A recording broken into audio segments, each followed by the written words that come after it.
I'm working on a comic and it's called Dario Why, and this Not or Never I always put on the side because this is kind of the direction I want to go a bit with this. And it's good to have a few, references. And today I was working on something, let me see, write things down. And this is probably something like this should be the thumbnail, but it's maybe a bit too underwhelming for the most people. But I was kind of having the comic book Headlopper, and I kind of stole the pose and the things that it did, like with the water, and I was inspired by that. But this comic is coming to me, and issue 7 came to me. Let me explain. So I know that Dario Y will be about a rich artist, and he goes into the world and fights evil.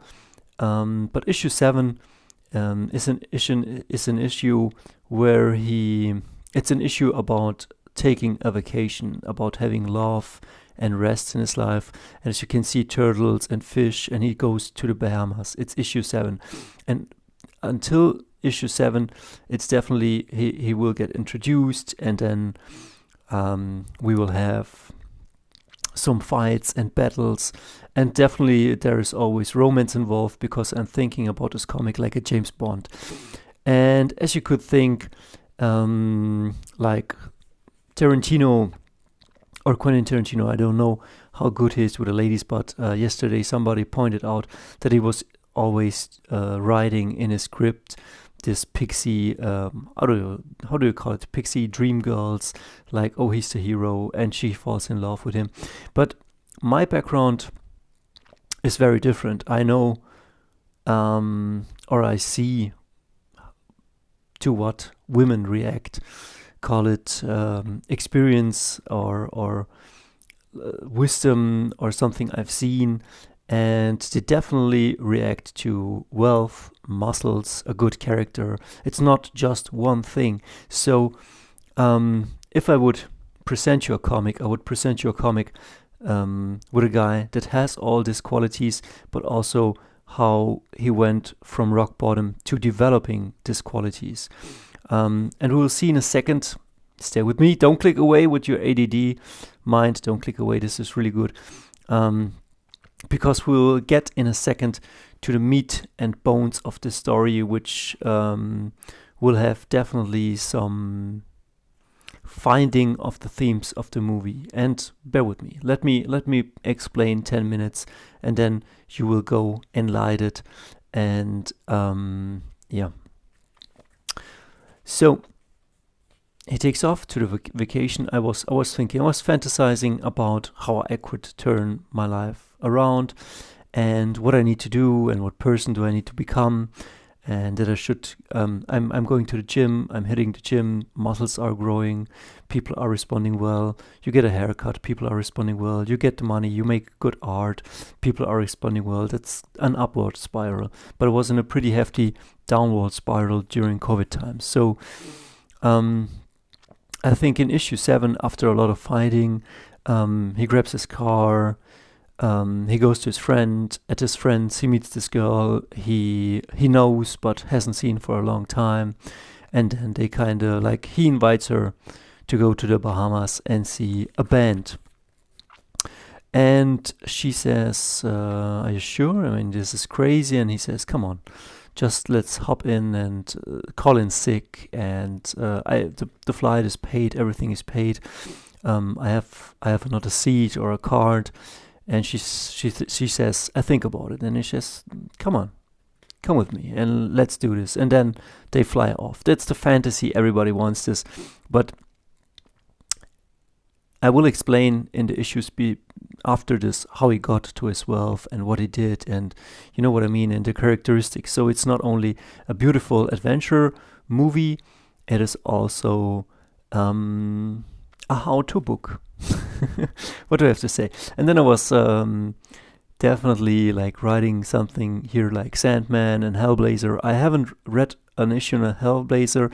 I haven't read an issue of Sandman or Wildcats, but Wildcats I want to check out for the art, Sandman and Hellblazer for the story, because this is the romance issue, but there will also, like always, fighting.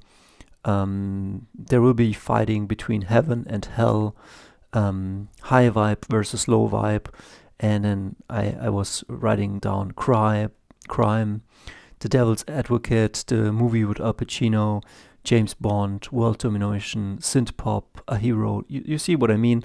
Like people with sunglasses, and then what if Berserk was made today? The Matrix, Cubicle, movies, purpose, reject modernity. And then I was thinking about Neo and like I can't, or I don't want to work a 9 to 5. Like sitting in this desk, I did this for a long time, and God in the heavens, was it draining? So why? Why is this somehow the norm? What is this? Is this some evil soul-sucking conspiracy where our bodies are kept still in front of a screen, chained to our work, so that some reptilian overlords can suck that negative energy, because they cannot feed on high vibe, they cannot feed on beautiful art and beautiful colors. They need trash to survive. And so maybe they manipulate humans to construct things that keep us in the matrix, in the battery. And then I was casting Christopher Walken for my comic, or that guy that played the Lannister King, you know what I mean? Or Dennis Hopper, and then True Romance and the X-Files, or Lost Highway, like casting all those great actors from the past into my comic, which I can do. And then they feed on negative energy, governments, Lost Highway. And then I was finding Tyler Perry and how he talks about God. And really, I don't know Tyler Perry, but what he said intrigued me, like that you have a candle, and the candle shows you only a bit of the way. Like me making these YouTube videos, getting to 1,000 subscribers, and then maybe getting monetized or creating an audience for my comics. You know what I mean? Or a lot of that stuff. And he says that when he was lonely and broke, that wasn't because God wanted to punish him. That was so that he could do a purposeful job with time, with yourself, thinking about your mission, instead of just being on the job and then being so drained and then work the 9 to 5 lifestyle. And then I was thinking about war, soldiers, history, and what's burning inside of the people. Like, these are all topics. And now we come to the meat. Like, if you stayed with here, sorry that I let you wait, but this was I was watching yesterday a couple of things, and then I got to Jordan Peterson, and he said there was one guy, a veteran, and he was traumatized, and then Jordan Peterson recommended 2 books to that guy.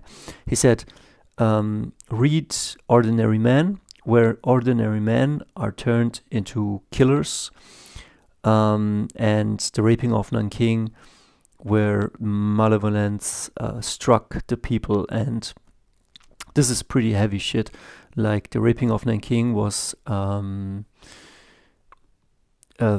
Japanese army tortured and killed and raped a whole city, looted and pillaged.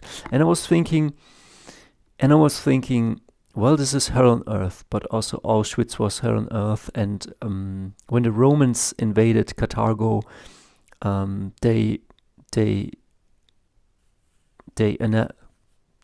made it flat. They destroyed the whole city, the whole culture. So nobody would come back from that. And also Genghis Khan, I don't know if he was a malevolent man, but at a certain point he had to flatten cities and burn and loot and pillage and take everything with him, so that would never come back to hunt him. And so this now we're coming to the themes of this, like what is the seed for what is the seed for hell on earth?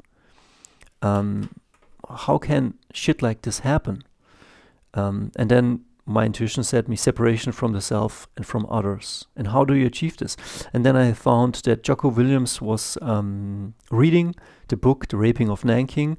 And also in this book, like Ordinary Men, people are kind of made into monsters. I don't think that people are monsters. I don't think that you have a small child or a baby or a teenager and that thing is evil. I think that evil things must be created, and we will come in a second to that, but I think that evil things start from powerlessness and trauma, and so the cycle of violence continues. And I wouldn't say that Japanese are evil people or the Germans are evil people, and you know what I mean? Like, I'm living today and I have clothes and I have all my fingers and I have a camera, I can make this video. Like, look what a wonder life is. But we have to fight our evils, and that depends what that is. And so I was thinking, how can I digest this, or how can I put this into a comic book, or why does this come to me? And then I was thinking about James Bond and the evil guys and Dr. No. I have never seen this movie, but I was thinking, what if there was a guy who survived Nanking and he wants to become something like the Ozymandias from Watchmen.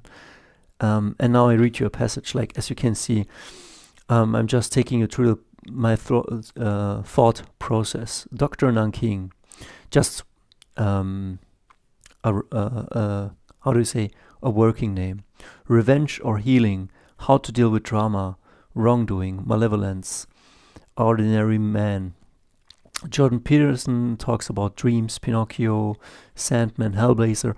I was kind of seeing like maybe there is something, a theme that I want to explore that comes from inside of me or from outside of me. And then I thought, what if Dario would meet this Chinese man, and maybe he's a rich Chinese man, and he suffered. He was a child, and he saw the raping of Nanking. Maybe he lives in the now and sees what the CCP does and the state of the world. And maybe he's somebody who's so wealthy or so intelligent that he says something needs to be done. But maybe he does it in a James Bond manner, like a Dr. No. Like maybe, I don't know yet, but you're getting the idea. Like, this guy is maybe wealthy and maybe he's up to something. And maybe he thinks he does the right thing. Maybe he thinks he will mend all the ills, but maybe he has become the same man that he feared. You know what I mean?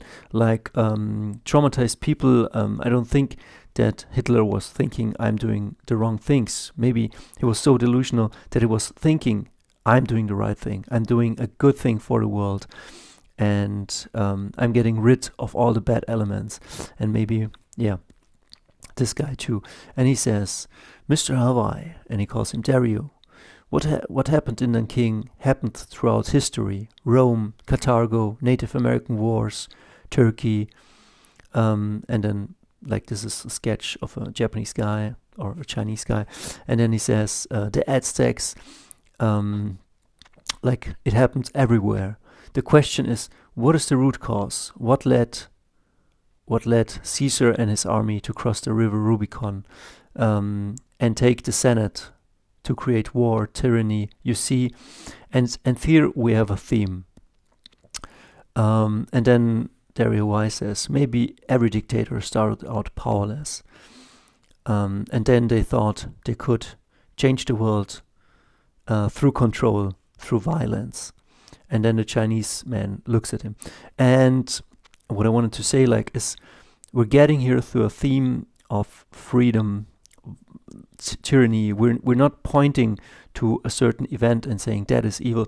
We're trying to find out what is evil and what is happiness. And the first 6 episodes of this comic will lead up to this point. This is the first thing that dropped into my mind. Like, I don't know who this guy is or what will happen, but I have issue 7. And issue 7, he will enjoy life. It's a celebration of life that even though you go through hard times, there will be some good thing. And then at the Bahamas, they go see Sophie Tucker or something like this. He takes this girl with him, and they're holding hands, and she's into him, but not just out of sheer, like, I'm not making this up. He has qualities that she is attracted into him. Like, maybe he doesn't need her. Maybe he has created wealth in his life, or a good body, or certain morals, and they may or may not end up together, but they're enjoying their time, and he created this. And I think in our times there's a need for clarification, what a man is and what a man is not, because like I was raised by a single mother, my father died young, I had only women around me and no teachers, and just people who gave me like, do this in life and you will be fine. But everything they didn't work for me. So I had to find out myself, and I kind of went to hell and back. I wish I wouldn't have done that, but that's a bit how I feel. But I'm very grateful that I'm back. And then the episode of this issue ends with them on a sunset. She hugs him, or he hugs her, and maybe before that they go swim and see the sea life, and you will see a beautiful women's ass and Dario Y swimming. And this will be a celebration of the good things: nature, animals, togetherness, having fun, and yeah, life and love. So that it's not just a dark and gritty experience like Berserk. I want to have it also a different flavor. And then I was writing down flow, high vibe, environment, longevity, long youthfulness, immortality. Aging. Is aging junking up your body? That could be. Like, I mean, sure, we all agree that we age, but what if we don't agree? What if we stop eating what everybody else eats? What if we start sleeping right? What if we start moving our body, going to the gym? It's no secret that the people that are jacked, I mean, if you're juicing, then of course you're gonna die at 40 or 50. Or if you're eating chicken breasts all day long, maybe something will get clogged up in your kidneys or heart. But I mean, people like Jack LaLanne, or normal, healthy people, not the psychos. And this book will promote this, like a healthy lifestyle, but also fighting against stupidity. And yeah, it is now a 19-minute video, but there's an important final last nugget. Tyler Perry said in one video that we should follow our gifts. Like, purpose or passion is now a bit loaded, but follow your gift. Follow what's burning inside of you. And as you can see, I'm burning for the things I'm telling you. And he said, what comes easy to you, as easy as breathing, do that. And this comes as easy to me as breathing. And maybe this video nobody will watch, but maybe this is one of my most valuable videos. So we see us.